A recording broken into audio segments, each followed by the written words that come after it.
Assalamualaikum warahmatullahi wabarakatuh. Welcome back to my YouTube channel.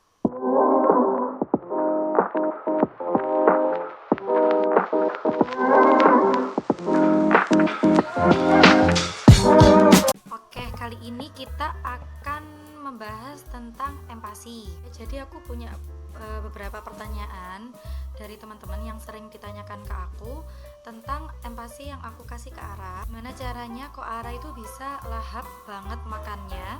Gimana caranya Ara bisa doyan sayur dan buah? Dan Ara pernah nggak sih GTM? Oke, sebelum kita membahas tentang empati yang aku beri ke Ara, ini aku mau mengucapkan minal aidin wal faizin, mohon maaf lahir dan batin.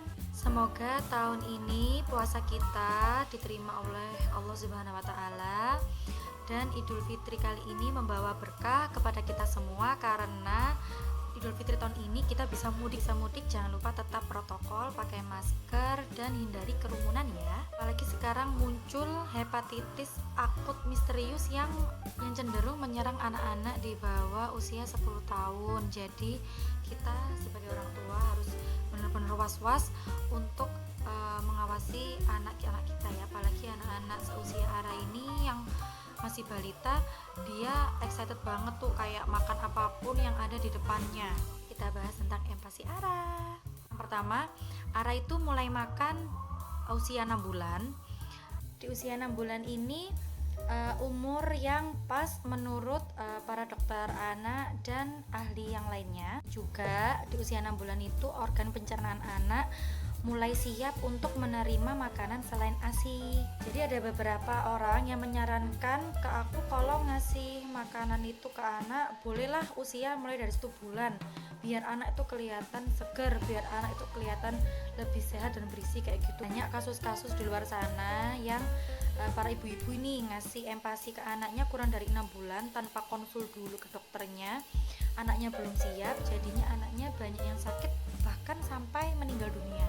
Menurutku Mams, kalau misalnya kamu ingin memberikan empati kepada anak sebelum usia 6 bulan, sebaiknya kamu konsul dulu ke dokter anak ataupun spesialis yang ahli pada bidangnya ya. Jadi Mams, jangan sampai kalian terkecoh dengan omongan orang lain bahwa gak apa-apa kasih empati dini, gak apa-apa biar anaknya sehat, toh ya anakku juga gak apa-apa. Anak itu kan berbeda ya Mams ya, jadi gak bisa disamakan. Terserah mereka mau ngasih empati ke anaknya usia berapa, tapi kalau misalnya kamu percaya bahwa anak kamu itu empati di usia 6 bulan, maka usia 6 bulan jauh lebih baik. Yang selanjutnya aku menerapkan jam makan ke Ara. Kalian bisa tanya ke dokter anak yang kalian percaya untuk jam makan anak perlu atau enggak, itu tergantung kepercayaan kalian.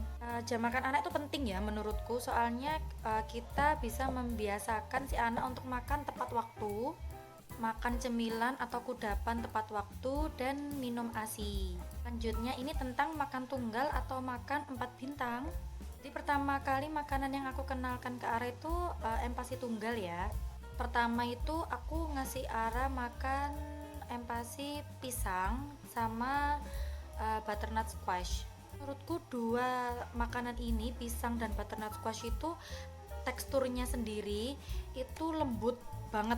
Untuk pisangnya ini aku lumatkan aja, dibejek-bejek sama disaring lagi pakai saringan yang lubangnya kecil-kecil biar tidak gerenjel-gerenjel, biar lebih halus untuk diterima si bayi. Kalau butternut squashnya ini aku kukus lalu aku blender, terus aku saring lagi biar lebih lembut. Ini butternut squash itu rasanya manis banget dan itu mengandung banyak air ya menurutku. Kurang lebih aku ngasih menu empati tunggal ini 4 hari. Karena dulu aku bekerja, jadi aku selalu food prep makanan anak aku, bahan-bahannya aku timbang dan aku bagi ke dalam plastik klip-klip gitu. Berapa gramnya itu aku bacanya di bukunya Dr. Meta yang tentang empati anak itu. Yang selanjutnya aku selalu mengajarkan Ara itu makan harus duduk di tempatnya ya. Nah, menurutku tuh penting ya. Pertama, agar dia tuh tahu kalau makan itu kita tidak boleh lari-lari, kita tuh harus duduk, kita harus tenang saat makan. Itu juga akan berdampak nantinya saat misalnya kita pergi nih ya ke tempat makan atau ke restoran mana gitu, anak akan bisa tenang kalau misalnya didudukkan di kursi makan. Selanjutnya ini tuh penting banget menurut aku ya, karena makan itu tidak boleh sambil menonton gadget. Pengalaman pribadi aku nih, Ara itu kalau misalnya makan sambil dia tuh lihat TV atau lihat gadget atau lihat film apapun, dia akan lebih fokus untuk menonton daripada makan. Jadi daripada kita menciptakan suasana menonton sambil makan, menurut aku lebih baik kita menciptakan suasana tenang untuk makan agar anak itu bisa fokus untuk makan, bukan fokus ke hal-hal lain saat waktu makan. Ini nih pertanyaan paling sering, Ara tuh pernah nggak sih GTM, kok kayaknya dia makannya enak banget, lah hapol kayak doyan terus. Di Ara itu pernah GTM waktu sakit sama waktu tumbuh gigi. Jadi menurutku fase GTM pun itu wajar ya, karena kita pun yang sudah dewasa, kalau misalnya kita lagi sakit pun kita juga akan males makan. Nah, di sini kita sebagai orang tua berupaya untuk gimana sih caranya biar dia itu tetap makan meskipun nggak banyak seperti biasa, tetapi dia mau. Arah GTM ini aku bisa sehari itu masak ganti menu empasi itu lebih dari 5 kali. Dari turun tekstur lagi, mulai dari menu tunggal lagi, ataupun makanan yang disukai Ara banget itu aku masakin lagi buat Ara, meskipun nanti pada akhirnya nggak ngerti itu akan dimakan atau enggak. Nah, kalau misalnya Ara GTM bisa jadi dia bosen tangan ya. Di sini nih aku minta bantuan si bapak untuk menyuapi Ara ataupun makan bareng sama Ara. Nah, makan bersama anak itu juga penting loh, karena bisa meningkatkan kemauan anak untuk makan. Anak itu justru lebih seneng ya kalau misalnya mereka tuh makan bareng sama kita, karena dia merasa bahwa menunya mereka itu nggak dibedakan sama kita. Jujur banget, Ara itu seneng pol kalau misalnya makan itu sama bapak ibunya ya. Jadi dia makan dengan menu yang sama seperti bapak ibunya. Kalau misalnya dia GTM parah nih ya, jangan pernah paksa anak terlalu keras untuk makan. Jadi jangan, ayo makan, kamu harus makan, aku nggak mau tahu ini, kamu harus makan, pokoknya ibu nggak mau tahu. Kalau Ara lagi GTM dan dia bener-bener nggak mau makan, cuma makan 1 atau 2 suap, biasanya aku cuma ngasih waktu 15-20 menit, setelah itu makan selesai. Kenapa kok 15-20 menit dia nggak mau makan itu selesai? Karena aku nggak mau menciptakan atau membuat Ara merasa bahwa makan itu serem, makan itu sesuatu hal yang nggak menyenangkan, makan itu suatu hal paksaan. Nanti beberapa jam setelah dia selesai makan, bisa kita coba lagi untuk ngasih dia makanan lain.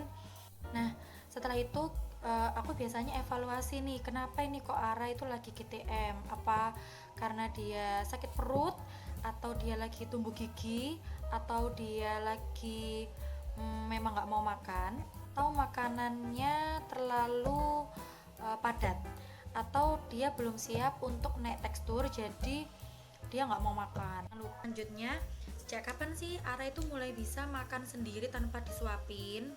Jadi Ara ini mulai bisa makan sendiri itu pertama kali aku ngenalin finger food ke dia itu usia 8 bulan.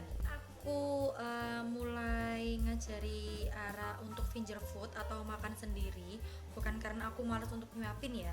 Jadi finger food ini itu bisa melatih motorik dan sensorik anak.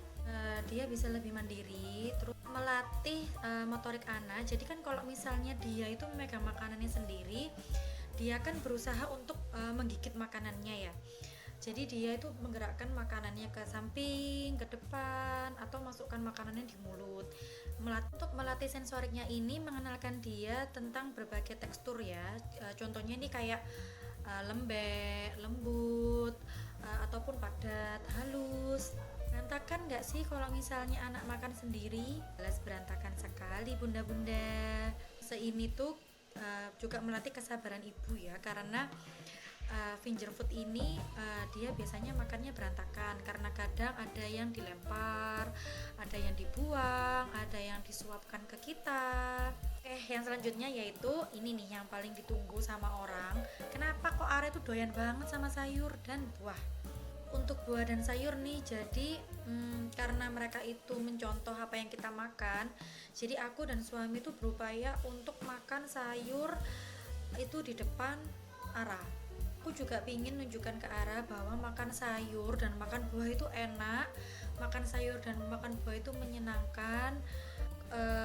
Snacknya pun aku juga cenderung ngasih dia seperti buah ataupun sayur yang sudah dikukus, jadi kayak brokoli yang sudah dikukus, wortel yang sudah dikukus, butternut squash, strawberry, kayak gitu. Di kudapan itu momen untuk aku mengenalkan buah dan sayur ke Ara, bahwa buah dan sayur tuh enak. Ara ini seneng banget kalau misalnya ibunya ini sudah kayak bawa buah, dia tuh selalu excited banget ngelihat buah ataupun ngelihat sayur. Dia akan lebih memilih buah sayur daripada snack-snack yang lainnya. Alhamdulillah banget nih, selama empasi Ara itu aku selalu masak sendiri, selalu nyiapin bahan masakan, nge-food prep bahan-bahan masakan yang akan aku masak untuk empasinya Ara. Kenapa kok masak sendiri? Kenapa nggak pakai bubur instan ataupun beli bubur bayi yang ada di pinggir jalan? Kadang aku juga ngasih bubur fortifikasi ke Ara kalau misalnya Ara bener-bener nih nggak mau makan atau bosen sama masakan ibunya.